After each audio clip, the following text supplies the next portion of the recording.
Ayan everyone, grabe po talaga sa lalong lumalalang init ng panahon, wala na pong tubig yung ilog po namin. Sobrang babaw na po talaga ng tubig ng dahil po sa init ng panahon ngayon. Kaya I don't know kung saan pa ako ngayon magbabanlaw. Kasi tingnan nyo yung mga lumot guys. So, medyo madumi pala yung ilog pag walang tubig. Nakakaloka talaga yung kaganapan natin ngayon kasi sobrang init po talaga. Hindi ko alam kung saan ako kukuha ng tubig pang banilaw sa nilabhan kagabi guys. Grabe, ang init.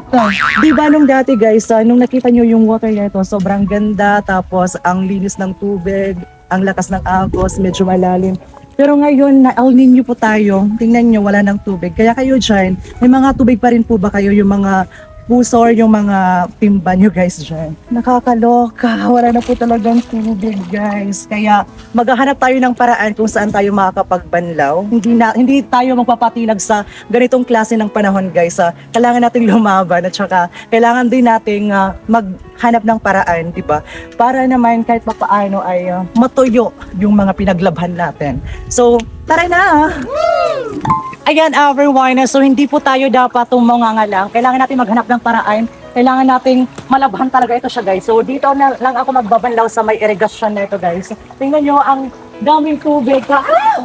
Tapos ang lakas ng agos guys, grabe. Kaya I'm so happy na makakapagbanlaw na tayo. Wow.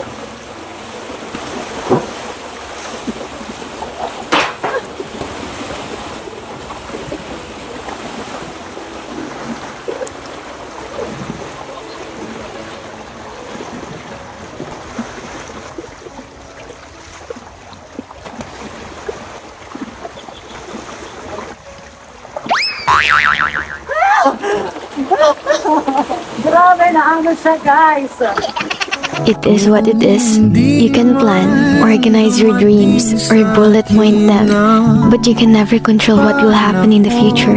You can never force things to happen, even if you badly want them. I just realized this. Life doesn't always go as we want, so let it flow and let the universe and God decide. Go with the flow of life and live every moment with no regrets.